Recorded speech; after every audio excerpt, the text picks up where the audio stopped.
Hello students, in this problem we have to tell about the size of conductor that will be needed for the internal wiring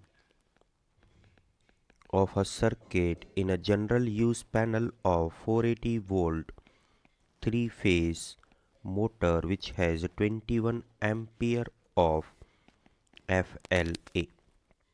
Okay, this is full load current. So this full load current of 21 ampere, so we can check the national electrical